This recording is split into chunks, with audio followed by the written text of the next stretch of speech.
जोहार साथियों। अ, आज मैं बात करूंगा 11 टू 13 जेपीएससी से। जेपीएससी 11 टू 13 जेपीएससी कैंसिलेशन से क्या इफेक्ट होगा, झारखंड में कैसे लोगों को जस्टिस मिलेगा, झारखंड को कैसे जस्टिस मिलेगा, इस पे बात करेंगे। तो देखो, पहले क्या है ना कि सबसे पहले उनको बता रहा हूँ कि जो लोग भाई जिनका पेपर में नाम छपा था कि हाँ तुम लोग चोरी किए हो, तुम लोग पैसा दे के सेलेक्ट हुए हो, जिनका जिनका नाम छपा था, तो तुम लोग ये शर्म आना चाहिए कि एटलीस्ट सेलिब्रेट तो नहीं करते भाई।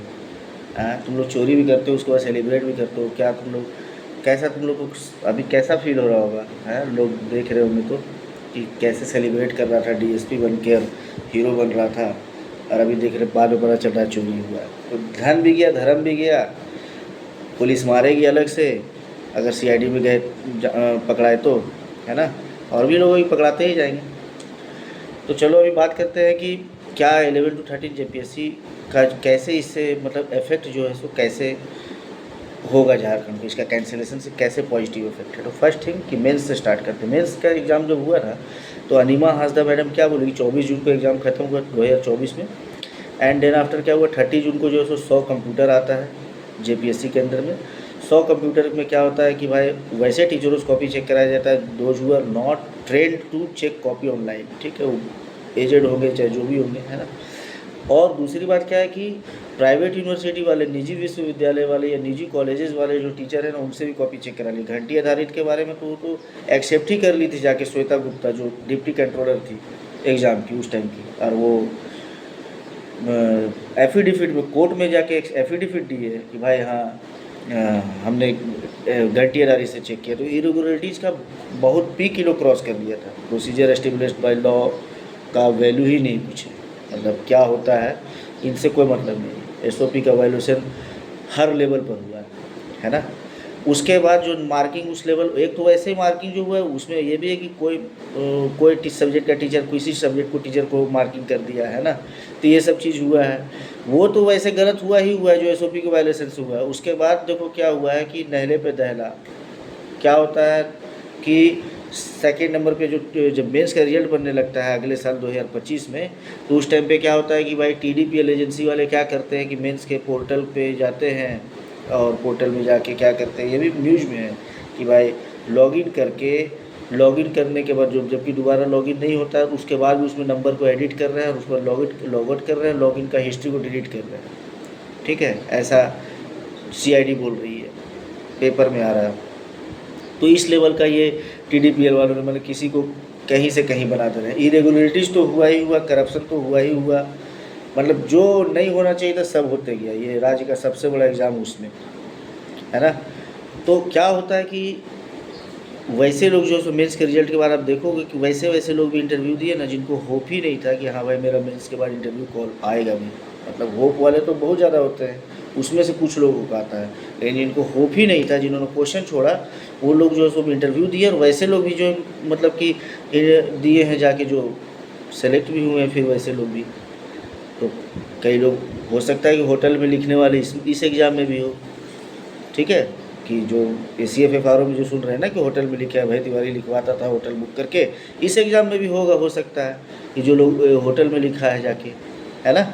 तो अभी तो अपन कुछ जान नहीं रहे, तो रद्द हुआ है, तो चलो ऐसा ना हो कि मामला ख़त्म हो जाए, इस पर जाँच हो अभी, और जिसमें पता चले कि हाँ भाई इन लोग और कौन कौन इसमें, अभय तिवारी के और भी कोई थे क्या इसमें, है ना। तो ये चीज़ें हैं, किस लेवल का करप्शन था। तो ये तो खैर, और वैसे भी कोर्ट में ये ख़त्म ही होना था, कोर्ट से ही वैसे भी रद्द होना था इतना लेकिन अब सरकार की है तो बढ़िया बात है, वेलकम डिसीजन है ये, बहुत बड़ा ब्रेव डिसीजन और बोल्ड डिसीजन मैं कहूँगा। हेमंत सोरेन के लिए आसान नहीं होता है इतना बड़ा डिसीजन ले लेना, लेकिन लिया उन्होंने, and all thanks to him. उन्होंने सन ऑफ द सॉइल का काम किया, माटी के पुत्र का काम किया, ठीक है। झारखंड का धरती पे, झारखंड में आके यहाँ पे कोई हरियाणा का ढिल्लौन, शेरगिल और तरह तरह का टाइटल वाला जो हरियाणा, पंजाब और दिल्ली, ये लोग वाले जो है सो आके यहाँ पे झारखंड में नौकरी को खरीद रहे हैं, और लोग इन लोगों को भगाना चाहिए, इनको जेल में डालो, इनको पकड़ पकड़ के। वो रवि कुमार जो अपराधी है वो JAS बना हुआ है, ये कहाँ का होता है, किसी भी एग्ज़ाम में कहीं पे सुने क्या कि अपराधी जो है सो एडमिनिस्ट्रेटिव सर्विस में जाए, है ना। तो ये चीज़ें हैं। उस टाइम पे चेयरमैन जो थी नीलिमा करकट्टा, वो भागी हुई है, पकड़ती है अभी CID उसको, अगर यहाँ रहती तो, विदेश में है, फॉरेन कंट्री में कहीं पे है वो। समझे। अब ये देख रहे हो कि अध्यक्ष साहब जो हैं, साहब क्या बोलूँ, एल ख्यांगते जो है, ये चोर, जो चोरी किया हुआ आदमी है, ये भी जो है सो गया है, अभी होटवार में है ना। अभी देखते जाओ आगे और कौन कौन जाता है अंदर में। अजीता भट्टाचार्य का पीए गिरफ्तार हुआ है ना। तो ये लोग सब, ये अनीमा हासदा है, ये बोल रही कि हम मेंस के रिजल्ट में साइन नहीं किए थे। तब ठीक है मैडम, बहुत आप काबिल थे कि आप साइन नहीं किए थे। आप इंटरव्यू पैनल में कैसे बैठ गए? आप उजागर क्यों नहीं किए उस टाइम पे? 1 साल के बाद चेयरमैन आया, उसके बाद आप इंटरव्यू कैसे मान गए? आपको सेटिंग पैसा मिल गया क्या? तो बहुत तरह का चीज़ था। इस तरह का मतलब ट्रांसपेरेंसी और अकाउंटेबिलिटी और गुड गवर्नेंस नाम का ये 8 पिलर होता है ना गुड गवर्नेंस का, ये 8 पिलर का एक पिलर भी इनके पास नहीं है। सारा का सारा पिलर घस के गुड गवर्नेंस धरती में समा गया था। ठीक है। ट्रांसपेरेंसी कहाँ से, क्या क्या ट्रांसपेरेंसी का आप लेवल देखिए कि भाई लोगों ने अपना फेल करने के बाद भी कॉपी जो चेक, मतलब कि सबको पता था इरेगुलरिटीज हुआ है, किसी का नंबर किसी को चढ़ा दिया है, एक्स बंदा है तो एक्स का नंबर जो सो वाई को चढ़ा दिया, ए बंदा है तो ए का नंबर बी को चढ़ा दिया, बी का नंबर ए को चढ़ा दिया। ऐसा इरेगुलरिटीज हुआ है। नंबर किसका किसको क्या अवार्ड हुआ है इसको कुछ नहीं पता है। तो कॉपी देखने के लिए लोगों ने आरटीआई किया, आरटीआई का रिप्लाई नहीं, आरटीआई का रिप्लाई नहीं, तो फिर लोगों ने कोर्ट गया, कोर्ट ने वर्डिक्ट दिया कि भाई कॉपी दिखाओ। तो इन लोगों ने क्या कर दिया कि नहीं, कॉपी हम उस पर भी नहीं दिखाएंगे। कोर्ट का भी है, कंटेंट भी लगाया लोगों ने फिर जाके, तब तक भी तो रद्द हो गया। लेकिन फिर भी कॉपी देखना हमारा हक था। तो इन लोगों ने पता नहीं किस लेवल का ड्रामा करके रखे हुए हैं जेपीएससी में। इन लोग लगता है बाप का जेपीएससी समझ के रखा है। इन लोगों को लगता ही नहीं कि यहाँ डेमोक्रेसी नाम का कोई चीज़ है। तो यहाँ पे क्या है कि जो अभ्यर्थी है वो के अंदर में विश्वास भी कम था। क्या है, मतलब कोई बिलीफ नहीं था। मेरा खुद बिलीफ ख़त्म हो गया था। मैं तो चाहता ही नहीं था कि इन चीज़ों में अब आगे मतलब प्रोसीड करूँ। वो तो क्या है कि कैंसिल हुआ तो एक इन्वायरमेंट अच्छा बना है, फेयर इन्वायरमेंट बना है झारखंड में। कल के दिन में लोग एज ए इंडिपेंडेंस डे जैसे कि होता है ना कि 15 अगस्त को फील करते हैं लोग, तो इन द सेम वे जो झारखंड के जो कॉम्पिटिटिव एग्ज़ाम में जो बैठने वाले अभ्यर्थी हैं उनका जो एरेना है ना, उन लोगों ने क्या किया ना, उन लोगों ने कल के डेट में जब ये पीडीएफ वायरल हुआ है ना, तो इन लोगों के फील में मन में आया कि नहीं, जब इतना बड़ा बोल्ड डिसीजन है तो इन लोगों को लगा कि हाँ भाई हम लोग फ्री हुए ये करप्ट सिस्टम से। ऐसा फ्रीडम टाइप का फील हुआ। अब आगे देखना होगा कि कैसा आगे व्यवस्था वैसे बनता है। लेकिन लोगों के अंदर में तो बहुत खुशी हुआ कि भाई इस तरह का डिसीजन हेमंत सोरेन जी ने लिया। राहुल गांधी के को भी थैंक यू, उन लोगों ने भी इसमें सपोर्ट किया, कांग्रेस ने भी। तो कहने का मतलब है कि हम लोगों को इसमें अब आगे का जो है प्रोसीजर, उसमें जैसे रिफॉर्म क्या होना चाहिए, उन चीज़ों के बारे में सोचना चाहिए थोड़ा, है ना। तो क्या है कि जितने भी लोग थे, जैसे भी देखो इंटरव्यू के पॉइंट ऑफ व्यू से एक बात बताते हैं। इंटरव्यू में जमाल अहमद जो है सो इतना बड़ा चंडाल आदमी ये क्या कर रहा है, तो साला जमाल ये घुमा रहा है दलाल अपना हजारीबाग में, 20 नंबर दे रहा है। मैं एक बंदे का मार्कशीट देखा था, मुझे आई डोंट नो, याद नहीं आ रहा मार्क्स मुझे, but I think more than 590 number था उसका, 595 से भी ज़्यादा था नंबर। उसको वो 20 नंबर दे के इंटरव्यू से बाहर कर दिया। गुंडा ही नहीं कर रहा है भाई तुम बैठ के वहाँ पे, तो क्या करो, कैरियर ख़राब कर रहे हो अगले आदमी का।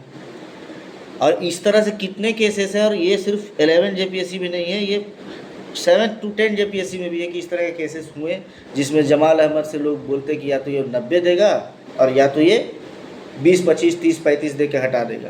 तो 90 किसको देगा? जो पैसा देगा इसको। ये इतना चंडाल, और ये ड्रामा करता है बैठ के। ये जो डेकोरम होता है ना इंटरव्यू का, उसको भी ख़राब कर देता है। आप जो लोग इंटरव्यू दिए ना उनसे पूछिएगा, ये खड़ा होकर उठेगा ड्रामा कर। तो ये नौटंकीबाज आदमी, इन लोग ऐसा आदमी, इन लोग चला गया राजनीति बैकग्राउंड वाला, पॉलिटिकल बैकग्राउंड वाला। तो इस तरह का ख़राब सिस्टम से जो लोग ऑफिसर बन के आएगा झारखंड में, जो रूरल एरियाज़ में जो सिविल सर्वेंट जाएंगे काम करने के लिए, जिनका काम रहेगा सरकार का पॉलिसी को इम्प्लीमेंट करना, वो कैसे इम्प्लीमेंट करेगा भाई? क्या करेगा वो इम्प्लीमेंट? वो खुद चोर है। वो तो 70-80 लाख दे के आया है, तो वो आदमी के अंदर में इम्पैथी सिंपैथी क्या, उसके अंदर सब खत्म रहेगा। वो तो बच कमाने के लिए जाएगा। तो झारखंड के लिए भी तो ये, भविष्य के लिए भी तो ख़राब था। तो ये बहुत ज़रूरी था। ये अब आगे कम से कम इस तरह की व्यवस्था ना हो, इसके लिए भी सुधार हो। ठीक है। अभी जैसे इंटरव्यू वाला बात बोला, कॉपी वाला बात बोला, तो इसी से 2 रिफॉर्म मेरे मन में, आप लोग भी बताइए कि हाँ क्या मेरे मन में। एक बार जो कॉपी होगा ना मेंस का, तो आई थिंक सो कि मेंस का कॉपी जो सो हार्ड कॉपी में ही चेक होना चाहिए, लेकिन आप उसको डिजिटल माध्यम से बस उसको दिखाओ पोर्टल पे कि हाँ ये आपका कॉपी है। बट कॉपी तो हार्ड कॉपी में ही चेक होना चाहिए कि हाँ सिग्नेचर लगे, जो पहले का तरीका था, traditional way of copy checking जो प्रोफेसर्स करते हैं, यहाँ सिग्नेचर लगे, उसमें इतना मार्क्स हुआ, अवार्ड हुआ, वो लिखे, ओवर राइटिंग का नहीं रहे उसको, और वो चीज़ उसको अपलोड किया जाए, ठीक है, और लिख दिखे लोगों को कॉपी का। सेकेंड थिंग क्या है रिफॉर्म का कि भाई जो इंटरव्यू देते हैं ना, तो किसी का नंबर जैसे आर्बिट्रेरली चढ़ा देते हो आप कि हाँ भाई इतना नंबर आया आपको, तो उसमें क्या होना चाहिए कि रिकॉर्ड होना चाहिए, रिकॉर्डिंग होना चाहिए, वीडियो रिकॉर्डिंग होना चाहिए इंटरव्यू को, वीडियो एंड ऑडियो रिकॉर्डिंग, कि आप जब नंबर डिवाइड कर रहे हैं तो आप जस्टिफाई कर पाए उस वीडियो के अकॉर्डिंग कि हाँ भाई ये नंबर हम दे रहे हैं, है ना। तो ये चीज़ें बहुत ज़रूरी है। आप लोग भी बताइएगा कि और क्या क्या रिफॉर्म है। बाकी ऐसा नहीं है कि इस एग्ज़ाम के रद्द होने से मेरे को इस वजह मतलब अपने को कोई वैसा तो बेनिफिट तो नहीं हुआ है कि हाँ भाई नौकरी लग गई हमारी, बट इतना हुआ कि हाँ एक होप जग गया कि हाँ फेयर इन्वायरमेंट में अब एग्ज़ाम होगा नेक्स्ट, तो जो नए लड़के आएंगे उनको एक पॉजिटिव चीज़ दिखेगा झारखंड में कि हाँ सही है। एक और चीज़ बोलना चाहूँगा कि कोई कोचिंग वाला इसको कंडेम नहीं किया था उस टाइम पे जो इरेगुलरिटीज़ हुई थी, सबने फ़ोटो लगाया था इंटायर झारखंड में जितने भी कोचिंग वाले थे। इनको आज पूछता हूँ कि इन लोगों को शर्म नहीं आता है कि इन लोगों का सैनिटी कहाँ चला गया था। अरे कभी तो बिजनेस पॉइंट ऑफ व्यू से ऊपर उठ के सोचो। तुम लोग उस टाइम पे सबको सेलिब्रेट कर रहे थे कि वी गॉट दिस इतना number of selection, an number of selection, और आज तुम लोग जो सो धरना पर बैठ कर तुम लोग भाषण दे रहे हो कि 11 to 13 में इरेगुलरिटीज़ जो उसको सेलिब्रेट, तुम लोग को हक नहीं है भाई। जो कोचिंग वाले हो ना, तुम लोग को हक नहीं है कि तुम लोग जो हो सो सेलिब्रेट करो, तुम लोग उसको सेलिब्रेट करो जिसको तुम लोग सिलेक्शन करवाए थे। कितने टीचरों को जानता हूँ, मैं नाम नहीं बोलूँगा यहाँ पे, सबको मतलब अब शब्द ही निकल रहा है मेरे मुंह से कि उन लोगों ने, कोई लोगों ने, किसी कोचिंग वालों ने सपोर्ट नहीं किया था इस चीज़ को कि हाँ इरेगुलरिटीज़ पे एक वीडियो बना दें। मैं भी पर्सनली बहुत लोगों को कॉल किया था उस टाइम पे कि सर आप एक वीडियो बनाओ, दे नेवर सपोर्ट अस। उन लोगों ने बोला नहीं सब चीज़ अच्छा हुआ है। तो कहने का मतलब है कि ये चीज़ों कोचिंग वाले के लिए था, क्या ही बोले, बात ही ख़त्म हो गया। आगे का ये है कि रिफ़ॉर्म के लिए बोला है कि ऐसा ऐसा चीज़ आप लोगों को अगर लगे कुछ कि वैसा रिफ़ॉर्म तो कमेंट करो। एंड एक संवेदना उनके लिए जो बहुत ईमानदारी से या फिर मेहनत करके, हार्ड वर्क करके, अपना टाइम दे के, एनर्जी एफर्ट से अपना पास किए हैं, अगर इस एग्ज़ाम में गए तो उनके लिए संवेदना तो रहेगी ही रहेगी, क्योंकि ऑब्वियस सी बात है कि 3 स्टेजेस का लॉन्ग पीरियड के बाद ये एग्ज़ाम में कोई सेलेक्ट होता है, तो उनके लिए संवेदना रहेगी। संवेदना हमारे साथ भी है जब इतना बड़ा, मतलब देखो क्या होता है ना कि जब किसी स्टेट में जब इतना बड़ा एजुकेशनल डिजास्टर चल रहा हो, लगातार हैवॉक चल रहा हो, उसमें कुछ सुधार होगा तो हलचल होगा, उसमें झटका का किसी न किसी को भुगतना पड़ेगा। हम लोगों ने भी भुगता है उसको। We are also the victim of the system. Entire Jharkhand के स्टूडेंट उस सिस्टम के विक्टिम हैं। ऐसा नहीं कि आपको रोज़गार मिल गया तो आप सिस्टम में आप विक्टिम अभी हो रहे रोज़गार। वैसे लोग भी हैं जिनको रोज़गार मिल सकता था, वो नहीं गए रोज़गार में, ठीक है, और बहुत तरीके से नहीं गए। ये तो मैं 1-2% डिस्कस किया इरेगुलरिटीज़ को। ऐसा बहुत सिस्टम है जिसके द्वारा करप्शन के अलावा इरेगुलरिटीज़ का भी तरीका नया था, ठीक है। तो ये चीज़ें था उनके साथ संवेदना। हमारे साथ भी, हम 14 JPSC का भी पीटी दिए हुए थे, बैकलॉग का पीटी दिए हुए थे। हम लोगों को भी तो रिजेक्ट हुए ना हम लोग, तो अब उतना हम लोग को सोचते नहीं, क्योंकि जब कुछ हो रहा है, सफाई सैनिटाइजेशन हो रहा है इन दिस वे, इतना लार्ज नंबर पे, तो भाई थोड़ा तो नुकसान सहना पड़ेगा। तो हम लोग उसी तरीके से सह लिए। एटलीस्ट हमारा आगे जाके एग्ज़ाम ना भी निकले, लेकिन नेक्स्ट जनरेशन को ये तो कम से कम बिलीफ रहे ना कि देयर इज JPSC जो कि पब्लिक सर्वेंट को लेती है, एग्ज़ाम लेती है और अच्छा से मेरिटोरियस को रिजल्ट देती है। ये एक बिलीफ तो झारखंड में जगना चाहिए था ना। तो वो चीज़ जगने के ओर इशारा करते हुए एक कदम आगे बढ़ाया है हेमंत सोरेन ने। So thank you to him, ठीक है।